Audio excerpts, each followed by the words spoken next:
चिड़चिड़ा अपने घर में अपना जन्मदिन सेलिब्रेट कर रहा था। टुन्नू के सारे दोस्त उसके घर पर आए हुए थे। टुन्नू अपना केक काटने जा ही रहा था कि तभी उसके घर की सारी लाइट्स चली जाती है। अरे ये लाइट कैसे चली गई यार टुन्नू, एक तो तेरा घर भूतिया है, ऊपर से तेरे घर हमेशा लाइट की दिक्कत रहती है। हम जा रहे हैं। अरे तुम कहाँ जा रहे हो यार, रुको तो मैं अभी जाकर लाइट चेक करके आता हूँ, आखिर क्या प्रॉब्लम हो रही है। टुन्नू अपने घर के मेन स्विच के पास जाता है।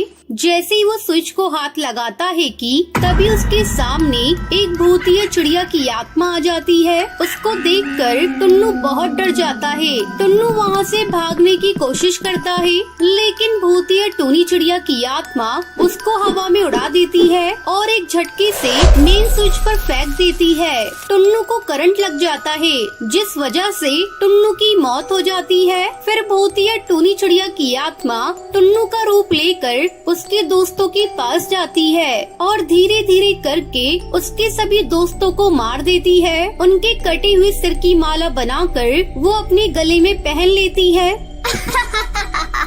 मैं भी अपना जन्मदिन मनाऊंगी, सबका खून पीकर। पक्षियों के शरीर से वो खुद के लिए केक बनाती है और अपने भूतिया दोस्तों के साथ पार्टी करने लगती है। Happy birthday to me, happy birthday dear Tuni, happy birthday to you, may God bless you, happy birthday to मी।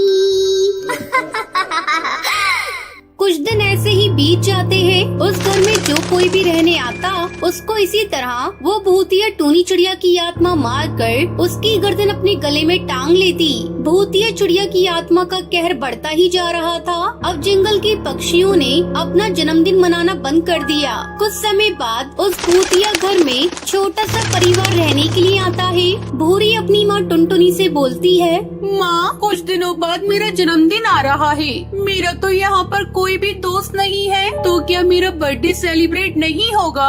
अरे मेरी बच्ची, तू कैसी बातें कर रही है? तू तो मेरी इकलौती बेटी है, तेरे सारे शौक मैं पूरे करूँगी। दोनों आपस में बातें कर ही रही होते हैं कि तभी बंटी कबूतर वहाँ पर आ जाता है।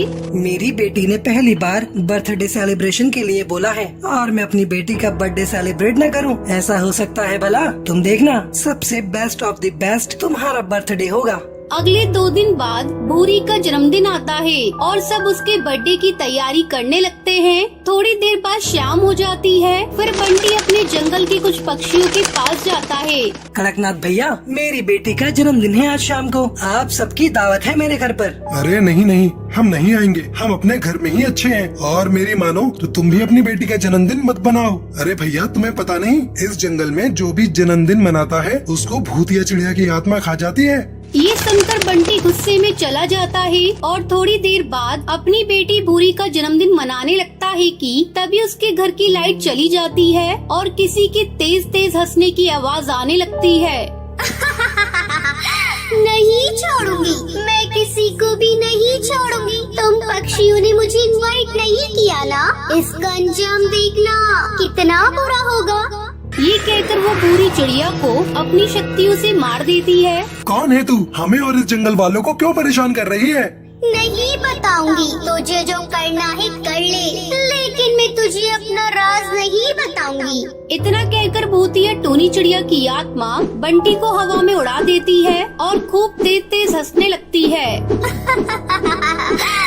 अभी तूने एक चिड़िया को देखा था, लेकिन मैं अपनी बेटी और पति के लिए दुर्गा माँ का रूप ले लूंगी। मैं तेरा खात्मा कर दूंगी। इतना कहकर टुनटुनी केक से मोमबत्ती उठाकर भूतिया टूनी चिड़िया की आत्मा के ऊपर फेंक देती है।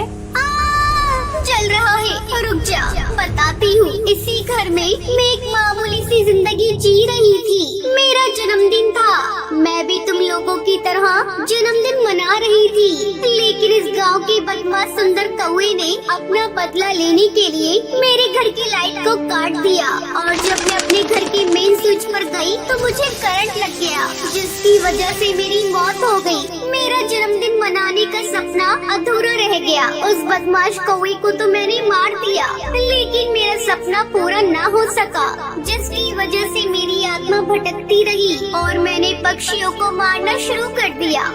जब तूने अपने कातिलों को मार दिया तो तू मामूली पक्षियों को क्यों मार रही है? नहीं छोड़ूंगी मैं तुझे या किसी भी पक्षी को नहीं छोड़ूंगी। भूतिया टूनी चिड़िया की आत्मा की ये जिद देखकर टुनटुनी उसके ऊपर आग से वार कर देती है, जिससे भूतिया टूनी चिड़िया की आत्मा जलकर राख हो जाती है। अब उसका पति और उस जंगल के पक्षियों को उस आत्मा से छुटकारा मिल जाता है, लेकिन टुनटुनी अपनी बेटी भूरी को खोने का गम अभी तक भुला नहीं पाई थी। गोलू अपने स्कूल बस में बैठकर बाकी बच्चों और अपनी टीचर टुनटुनी के साथ पिकनिक जा रहा था। तभी बस में अजीब सी आवाज आने लगती है और वो बोलता है, मैडम मुझे पीछे वाली सीट से बहुत अजीब डरावनी आवाज आ रही है। आप देखो ना, मुझे डर लग रहा है। अरे गोलू, वहाँ पर कुछ भी नहीं है। ये बोलकर टुनटुनी गोलू को बिठा देती है। तभी लास्ट वाली सीट से भूतिया टूनी चिड़िया की आत्मा और उसका पति टुन्नू चिड़ा का भूत बाहर आते हैं। मैं हूँ यहाँ, इन बच्चों को आगे नहीं जाने दूंगी, मार डालूंगी। ये बोलते ही भूतिया टूनी चिड़िया की आत्मा चलती बस के आगे एक बड़ा सा पेड़ गिरा देती है, जिससे बस ड्राइवर को अचानक से ब्रेक लगानी पड़ती है। सभी बच्चों को चोट लग जाती है और बच्चे कहते हैं, मुझे चोट लग गई मम्मा, मम्मा मुझे मम्मा के पास जाना है। अंकल अंकल क्या हुआ, बस इतनी जोर से क्यों रोकी? मुझे चोट लग गई है सर पर। बच्चों चुप हो जाओ, डरो मत, कुछ नहीं हुआ है। अरे बंटी भैया, सही से बस चलाओ ना, बच्चे डर रहे हैं। देखो ना, हरी के चोट भी लग गई है। अरे मैडम, मैं सही से चला रहा था, ना जाने बस के आगे ये पेड़ कैसे एकदम से गिर गया। पता नहीं बस कैसे निकलेगी। बच्चों को पिकनिक के लिए लेट भी हो रहा है।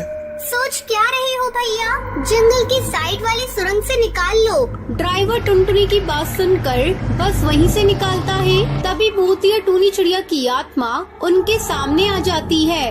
अब ये भूतिया स्कूल बस आगे नहीं जाएगी, ड्राइवर रोक दे इस बस को। अगर ये बस चली तो इन सब बच्चों को भी मार डालूंगी। और शायद तुम जानती नहीं हो, ये बस एक भूतिया बस है। भूतिया चिड़िया की आत्मा इस बस में आत्मा कहाँ से आ गई? तभी भूतिया टूनी चिड़िया की आत्मा बच्चों को परेशान करने लगती है। तभी गोलू बोलता है, तुम बहुत गंदी भूतिया चिड़िया की आत्मा हो, छोड़ दो हम सबको, समझे? दिल से निकला नहीं और आया सबको छुड़ाने। अभी बताती हूँ तुझे।